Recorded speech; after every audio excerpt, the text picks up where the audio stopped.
좋은 아침입니다. 수요일 10월 1일입니다. 우리에게 주신 말씀 열왕기하 17장 1절에서 23절까지 말씀 함께 보겠습니다. 어제와 마찬가지로 라이트 처치 성도님께서 봉독하시겠습니다. 유다의 왕 아하스 제12년에 엘라의 아들 호세아가 사마리아에서 이스라엘 왕이 되어 9년간 다스리며 여호와께서 보시기에 악을 행하였으나 다만 그 전 이스라엘 여러 왕들과 같이 하지는 아니하였더라. 아수르의 왕 살마네셀이 올라오니 호세아가 그에게 종이 되어 조공을 드리더니 그가 애굽의 왕 소에게 사자들을 보내고 해마다 하던 대로 아수르 왕에게 조공을 드리지 아니하매 아수르 왕이 호세아에게 배반함을 보고 그를 옥에 감금하여 두고 아수르 왕이 올라와 그 온 땅에 두루다니고 사마리아에 올라와 그곳을 3년간 에워쌌더라. 호세아 제9년에 아수르 왕이 사마리아를 점령하고 이스라엘 사람을 사로잡아 아수르로 끌어다가 고산 강가에 있는 할라와 하볼과 메대 사람의 여러 고을에 두었더라. 이 일은 이스라엘 자손이 자기를 애굽 땅에서 인도하여 내사 애굽의 왕 바로의 손에서 벗어나게 하신 그 하나님 여호와께 죄를 범하고 또 다른 신들을 경외하며 여호와께서 이스라엘 자손 앞에서 쫓아내신 이방 사람의 규례와 이스라엘 여러 왕이 세운 율례를 행하였음이라. 이스라엘의 자손이 점차로 불의를 행하여 그 하나님 여호와를 배역하여 모든 성읍의 망대로부터 견고한 성에 이르도록 산당을 세우고 또 여호와께서 그들 앞에서 물리치신 이방 사람같이 그곳 모든 산당에서 분향하며 또 악을 행하여 여호와를 경노하게 하였으며 또 우상을 섬겼으니 이는 여호와께서 그들에게 행하지 말라고 말씀하시니리라. 여호와께서 각 선지자들의 각 선견자를 통하여 이스라엘과 유다에게 지정하여 이르시기를 너희는 돌이켜 너희 악한 길에서 떠나 나의 명령과 율례를 지키되 내가 너희 조상들에게 명령하고 또 내 종 선지자들을 통하여 너희에게 전한 모든 율법대로 행하라 하셨으나 그들이 듣지 아니하고 그들의 목을 곧게 하기를 그들의 하나님 여호와를 믿지 아니하던 그들 조상들의 목같이 하여 여호와의 율례와 여호와께서 그들의 조상들과 더불어 세우신 언약과 경계하신 말씀을 버리고 허무한 것을 뒤따라 허망하며 또 여호와께서 명령하사 따르지 말라 하신 사방 이방 사람을 따라 그들의 하나님 여호와의 모든 명령을 버리고 자기들을 위하여 두 송아지 형상을 부어 만들고 또 이스라 목상을 만들고 하늘의 일월 성신을 경배하며 또 바알을 섬기고 또 자기 자녀를 불 가운데로 지나가게 하며 복술과 사술을 행하고 스스로 팔려 여호와 보시기에 악을 행하여 그를 경노하게 하였으므로 여호와께서 이스라엘에게 심히 노하사 그들을 그의 앞에서 제거하시니 오직 유다 지파 외에는 남은 자가 없느니라. 유다도 그들의 하나님 여호와의 명령을 지키지 아니하고 이스라엘 사람들이 만든 관습을 행하였으므로 여호와께서 이스라엘의 온 족속을 버리사 괴롭게 하시며 노략군의 손에 넘기시고 마침내 그의 앞에서 쫓아내시니라. 이스라엘을 다윗의 집에서 찢어 나누심에 그들의 느밧의 아들 여로보암을 왕으로 삼았더니 여로보암이 이스라엘을 몰아 여호와를 떠나고 큰 죄를 범하게 하매 이스라엘 자손이 여로보암이 행한 모든 죄를 따라 행하여 거기에 떠나지 아니하므로 여호와께서 그의 종 모든 선지자들을 통하여 하신 말씀대로 드디어 이스라엘을 그 앞에서 내쫓으신지라. 이스라엘이 고향에서 아수르에 사로잡혀 가서 오늘까지 이르렀더라. 아멘. 하나님의 말씀입니다. 한번 더 읽으시면서 묵상하시겠습니다.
오늘은 북이스라엘이 망하는 그날이 기록된 말씀입니다.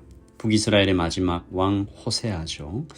어제 남유다의 왕 아하스의 악함을 보다가 호세아를 보니까 비교적으로 좀 덜하게 보이긴 하지만 여전히 악한 왕입니다. 오늘 말씀에서도 그 전에 다른 이스라엘 왕들보다는 악함이 덜했다라고 기록되어 있는데, 하지만 여전히 하나님께 전심이지 않았죠. 마음이 나뉘어 있습니다. 우상 숭배하고 하나님께 향한 예배를, 우상을 예배하는 것과 하나님을 예배하는 것을 함께 하는 거죠. 이런 신앙이 똑바로 자랄 리가 없습니다. 시간이 지나면서 북이스라엘은 다시 우상에게 잡아먹혀 버리는 것이죠. 오늘 말씀 2절에 보시면 여호와께서 보시기에 악을 행하였으나 다만 그 전 이스라엘 여러 왕들과 같이 하지는 아니하였더라라고 기록되어 있다가 10절에 넘어가면요, 모든 산 위에 모든 푸른 나무 아래에 목상과 아세라상을 세웠다. 또 여호와께서 그들 앞에서 물리치신 이방 사람같이 그곳 모든 산당에서 분향했다. 그리고 악을 행해서 여호와를 경노하게 하였다. 이렇게 기록되어 있는 거죠. 하나님께서 이 북이스라엘에게 정말 마지막으로 선지자들을 많이 보내셔서 돌이켜 악한 길에서 떠나라고 반복적으로 말씀하셨지만 듣지 않는 것이죠. 지난 주일에 하나님의 명령이 숙제가 아니라 축복이라는 말씀 함께 나누지 않았습니까? 항상 기뻐하라, 쉬지 말고 기도하라, 범사에 감사하라. 불가능해 보였던 어쩌면 이런 명령이 어떻게 가능할까라고 했던 막막했던 그 명령도 사실은 그 명령 안에 놀라운 축복이 숨겨져 있었던 거죠. 말씀 가운데 쉽게 찾을 수 있는 그런 축복도 있지만 겉으로는 거의 그 축복이 보이지 않아서 오해를 받는 명령도 꽤 있는 것 같아요. 북이스라엘 백성들에게 하나님의 명령이 그랬던 것 같습니다. 거추장스럽고 딱히 지켜봐야 유익도 없고 무겁기만 하고, 그래서 이스라엘 백성들에게 하나님의 말씀은 죽어버린 말씀이었습니다.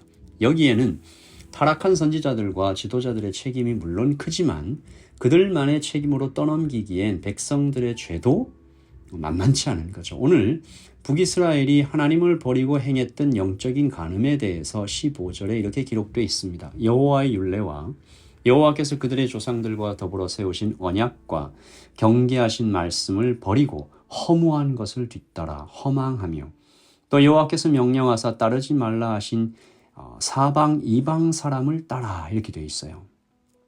허무한 것을 따랐다. 그리고 17절에 보시면 또 자기 자녀를 불 가운데로 지나가게 하며, 역시 여기에도 자기 자녀를 불에 태워 제사 지내는 참혹한 일들을 벌이고 있는 것이죠. 우상을 따르는 자들은 왜 이렇게까지 하는 것일까?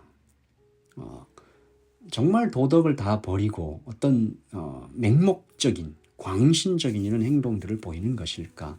며칠 전에 신천지 12지파 10만 수료식이라는 제목의 영상을 우연히 보게 되었습니다. 매년 하고 있는 것 같더라고요.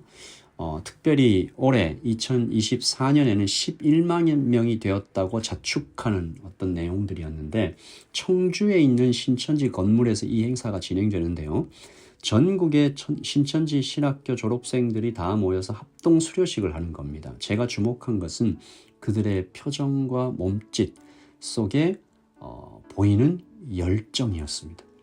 교주 이만희 씨가 차를 타고 졸업식 장소로 들어오는 길목에 길게 늘어서 있는 신천지 신도들이 보이는데 그들이요 펄쩍펄쩍 뛰는 거죠. 영웅이나 신 그 자체를 만난 것처럼 기쁨과 확신에 차서 그야말로 목놓아 환호하고 있는데, 가능하면 교주를 가까이에서 보고자 하는 절박함, 이들이 그 내려쬐는 햇볕 속에서 오랜 시간 교주를 기다리면서 또 이렇게 스쳐 지나갈 때는 뭐 더 열광하고, 지나간 지 한참 후에도 끝없이 손을 흔들면서 뭐겠어요? 나의 이 열정을 봐달라, 나의 이 진심을 알아달라 라고 소리치는 장면이죠. 종교는, 우상은 따르는 자들에게 너의 진심을 증명하라라고 요구합니다. 더 크게 목소리를 내라, 더 많은 시간을 바쳐라. 더 많은 돈을, 더 간절함을 끝없이 보이라. 라고 그래야 그들 나름의 구원에 이를 수 있다라는 압박이 은근히 또 실제적으로 계속 주어지고 있는 것이죠. 당연히 우상을 따르는 이단을 따르는 신도들은 스스로 그들 스스로 경쟁하게 되고 그래서 더 많이 더 열정적으로 더 헌신적으로 이걸 계속 추구하다 보면 아마도 사람으로서 표현할 수 있는 드릴 수 있는 마지막 최종 헌신이 아마도 이거 같아요. 인신제사. 자녀를 불에 태워 드리는 것. 여러분 자기 자신을 불태워 드리는 것보다 자녀를 불에 태워 드리는 것이 더 큰 헌신이지 않겠습니까? 그러니까 이 신천지가 그렇게 열정적으로 보이는 것도 일면 이해가 되는 거죠. 여러분 은혜로 구원받는 이 복음은 쉬워 보이지만 사실은 너무 쉬워서 아주 어렵습니다. 사람은 측정 가능하고 원인과 결과가 딱 떨어지는 그래서 눈에 보이는 보상까지 제공되면 그런 구원 시스템에 열광하는 거죠. 제가 대학생 때 일용직으로 아르바이트를 한 적이 있습니다. 흔히 노가다라고 불리는 건설 현장이었는데 현장의 분위기는 대체로 우울하고 느슨하고 무기력하기 일쑤였습니다. 선배 형님들은 능수능란했지만 어쩌면 좀 가능한 한 느릿느릿 움직이시는 것처럼 보였어요. 당연하죠. 끝없이 이어지는 그게 하루 이틀 하는 것이 아니라 직업으로서의 노가다의 목표가 뭐겠어요? 다치지 않고 덜 피곤하게 그날을 마치는 게 아니겠습니까? 그런데 그런 형님들의 눈이 반짝반짝 거릴 때가 있습니다. 작업 반장님이 오늘은 여기까지만 하면 요 정도 분량만 마무리하면 집에 가도 좋다라는 어떤 미션을 선포하면 보통은 5시까지 끝날 일이 대략 한두 시에 막 끝나버리는 마법 같은 일을 보게 되는 것이죠. 사람은 보상이 주어지고 그것이 눈에 보이고 손으로 잡을 수 있으면 훨씬 더 쉽게 빠지는 것 같습니다. 호세 왕이 아스루의 살만 에셀에게 얻어맞는 이 장면 보십시오. 4절. 그가 애굽의 왕 소에게 사자들을 보내고 해마다 하던 대로 아스루 왕에게 조공을 드리지 아니하며 아스루 왕이 호세아가 배반함을 보고 그를 옥에 감금하여 두고 아스루 왕이 올라와 그 온 땅에 두루 다니고 사마리아로 올라와 그곳을 3년간 애워쌌더라. 호세 왕이 아스루의 손을 잡았다가 애굽의 손을 잡았다가 하는 그 사이에 양쪽 모두에게 버림을 받는 장면이잖아요. 우상은 잠깐의 실수도 용납하지 않고 끊임없이 요구한다라는 것을 보여주는 장면입니다. 우상은 만족시킬 수 없어요. 절대로 만족시킬 수 없었던 그 우상을 섬기는 이스라엘의 최후는 오늘 우리의 부끄러운 모습까지 보여주는 것 같습니다. 하나님은 예배하는 자들에게 아버지이십니다. 하나님께 예배하라, 드리라 라는 명령은 사실은 주시기 위하여 하시는 말씀 아니겠습니까? 우상은 반대죠. 착취합니다. 눈앞에 살살 고기를 흔들며 꿰어내서 함정에 빠뜨리는 거죠. 오늘 우리는 이렇게 우상에 빠지는, 착취당하는, 속아서 끌려가는 이런 실수를 범하지 않고 아버지 되시는 예수 그리스도, 아버지 되시는 우리 하나님 앞에 꿇어 엎드리는 그런 올바른 신앙을 가지고 그 앞에 우리의 온 마음, 온 뜻, 온 힘을 다 드리는 성도들 되시기를 예수님의 이름으로 축복합니다. 기도하겠습니다. 하나님, 우상은 너의 진심을 증명하라라고 끊임없이 외칠 때 하나님은 아버지가 되어주십니다. 탕자를 기다리는 아버지께서 뛰어오시는 것처럼 우리를 안아주시고 기다리시고 품어 안으시는 우리 아버지를 오늘 아침에도 만나게 하여 주시고 우리의 평생에 만나게 하여 주시고 은혜로 구원받는 이 복음을 우리 온몸으로 온 영으로 끌어안는 오늘이 되게 하여 주시옵소서.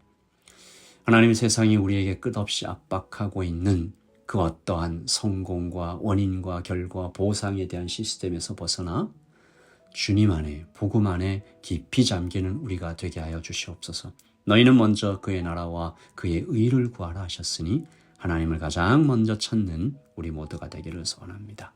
주님 도와주시옵소서. 감사합니다. 예수님의 이름으로 기도합니다. 아멘. 여러분 오늘도 주님 안에서 평안하십시오. 하나님의 샬롬을 풍성히 누리시기를 바랍니다. 샬롬.